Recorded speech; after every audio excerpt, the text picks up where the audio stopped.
ഒഡീഷയിൽ ബി.ജെ.പിക്ക് മുന്നിൽ ഇക്കഴിഞ്ഞ നിയമസഭാ തെരഞ്ഞെടുപ്പിൽ ഭരണകക്ഷിയായിരുന്ന ബിജു ജനതാദൾ തകർന്നടിഞ്ഞിരുന്നു. അവിശ്വസനീയമായിരുന്നു അവിടെ ബി.ജെ.ഡിയുടെ പരാജയം. ഇനിയൊരു തിരിച്ചുവരവ് ബി.ജെ.ഡിക്ക് ഒഡീഷയിൽ സാധ്യമാണോ എന്ന കാലം തെളിയിക്കേണ്ട ഒരു ഘടകമാണ്. 78 വയസ്സ് കഴിഞ്ഞ നവീൻ പട്നായിക്കിന് ശേഷം ആരി എന്ന ചോദ്യവും ഒഡീഷയിൽ ഉയർന്നു നിൽക്കുന്നു. ഇതിനിടയിൽ വലിയൊരു ട്വിസ്റ്റ് സംഭവിച്ചിരിക്കുകയാണ് ആ സംസ്ഥാനത്ത്. ബി.ജെ.ഡിയുടെ നേതൃനിരയിലേക്ക് ചർച്ചയായിരിക്കുകയാണ് സുജാത കാർത്തികേയൻ എന്ന വനിതാ മുൻ IAS ഉദ്യോഗസ്ഥയുടെ പേര്. ആരാണ് സുജാ കാർത്തികേയൻ എന്ന് നോക്കാം. നിയമസഭാ തെരഞ്ഞെടുപ്പ് കാലത്ത് 1/4 നൂറ്റാണ്ടോളം ഒഡീഷ ഭരിച്ചിരുന്ന നവീൻ പട്നായിക്കിനെ വീഴ്ത്താൻ കഴിഞ്ഞ നിയമസഭാ തെരഞ്ഞെടുപ്പിൽ പ്രധാനമന്ത്രി നരേന്ദ്രമോദിയും ബി.ജെ.പിയും പ്രയോഗിച്ച ഏറ്റവും മൂർച്ചയുള്ള ഒരു ആയുധമായിരുന്നു VK പാണ്ഡ്യൻ എന്ന IAS ഓഫീസറുടെ പേര്. നവീൻ പട്നായിക്കിന്റെ പിൻഗാമിയായി ആ സംസ്ഥാന ഭരണം നയിക്കാൻ സിവിൽ സർവീസിൽ നിന്ന് VRS എടുത്ത് ബി.ജെ.ഡിയിൽ ചേർന്ന VK പാണ്ഡ്യൻ എന്ന വിശ്വസ്തൻ എത്തുമെന്ന വലിയ പ്രചരണവും നടന്നു. ഇതിനെ അതേ ആയുധം ഉപയോഗിച്ച് തെരഞ്ഞെടുപ്പ് പ്രചരണ വേദികളിലെല്ലാം ബി.ജെ.പി എന്ന് ആഞ്ഞടിച്ച് തകർത്തിരുന്നു. ഈ VK പാണ്ഡ്യന്റെ ഭാര്യയാണ് സുജാത കാർത്തികേയൻ. VK പാണ്ഡ്യനെ സൂപ്പർ മുഖ്യമന്ത്രി എന്ന് വിളിച്ചും നവീൻ പട്നായിക്കിന്റെ ആരോഗ്യം ക്ഷയിച്ചതിന് പിന്നിൽ ഗൂഢാലോചനയുണ്ടെന്നും അതിന് പിന്നിൽ ചില ശക്തികളുണ്ടെന്നും ബി.ജെ.പി അധികാരത്തിലെത്തിയാൽ അതിനെക്കുറിച്ച് അന്വേഷിക്കുമെന്ന് പോലും VK പാണ്ഡ്യന്റെ പേര് പറയാതെ അന്ന് ബി.ജെ.പി ആരോപണം അഴിച്ചുവിട്ടിരുന്നു. ഒടുവിൽ 24 വർഷത്തെ ഭരണം കൈവിട്ടു പോകുമ്പോൾ ബി.ജെ.ഡി 51 സീറ്റിൽ ഒതുങ്ങി.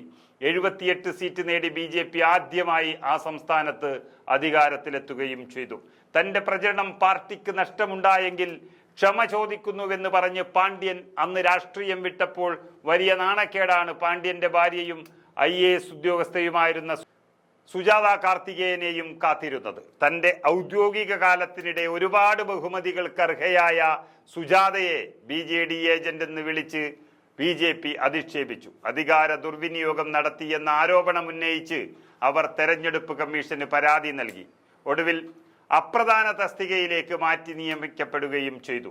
പട്നായിക്കിന്റെ തെരഞ്ഞെടുപ്പ് പരാജയത്തിന് ശേഷം 6 മാസത്തെ അവധിയെടുത്ത് സുജാത ജോലിയിൽ നിന്ന് വിട്ടുനിന്നെങ്കിലും ഇതിന്റെ തുടർച്ചയായി സർവീസിൽ നിന്ന് സ്വയം വിരമിക്കൽ സ്വീകരിച്ചാണ് സുജാത ബി.ജെ.പിയോടുള്ള എതിർപ്പ് രേഖപ്പെടുത്തിയത്. സുജാത കാർത്തികേയനിലൂടെ ഒഡീഷയ്ക്ക് നഷ്ടമായിരിക്കുന്നത് ഏറെ കഴിവുള്ള ഒരു സിവിൽ സർവീസ് ഉദ്യോഗസ്ഥയെ കൂടിയാണ്. എന്നാൽ ബി.ജെ.ഡിയിലേക്ക് വരുന്ന സുജാത നവീൻ പട്നായിക്കിന് ശേഷം പാർട്ടിയെ നയിക്കുവാനുള്ള സാധ്യതയാണ് കാണുന്നത്. 2000 ബാച്ച് സിവിൽ സർവീസ് ഉദ്യോഗസ്ഥയായ സുജാത കാർത്തികേയൻ ഒഡീഷയിലെ മാവോ ശക്തി കേന്ദ്രമായ സുന്ദർഗഡ് ജില്ലയിലാണ് ഔദ്യോഗിക ജീവിതം ആരംഭിച്ചത്. സുന്ദർഗഡിലെ ജില്ലാ കലക്ടറായിരുന്ന സുജാത വളരെ വേഗം അവിടെയുള്ളവരുടെ ജനങ്ങളുടെ പ്രിയപ്പെട്ട ഉദ്യോഗസ്ഥയാവുകയും ചെയ്തു. 2006 സ്കൂൾ വിദ്യാർത്ഥികളുടെ ഉച്ചഭക്ഷണത്തിൽ മുട്ട ഉൾപ്പെടുത്തിയ പദ്ധതി കുട്ടികളിൽ വലിയ സ്വാധീനമുണ്ടാക്കി. പിന്നീട് ഈ പദ്ധതി സംസ്ഥാനത്തുടനീളം സർക്കാർ വ്യാപിപ്പിക്കുകയും ചെയ്തു.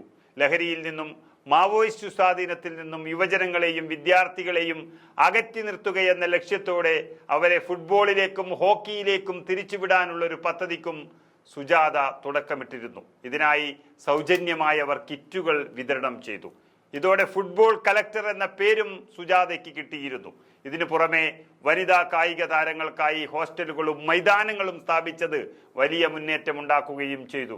മാവോയിസ്റ്റ് മേഖലയിൽ വെറും കലക്ടർ എന്ന നിലയിൽ അസാധാരണ ഉദ്യോഗസ്ഥ എന്ന പേരെടുക്കാൻ സുജാതയ്ക്ക് സാധിച്ചു.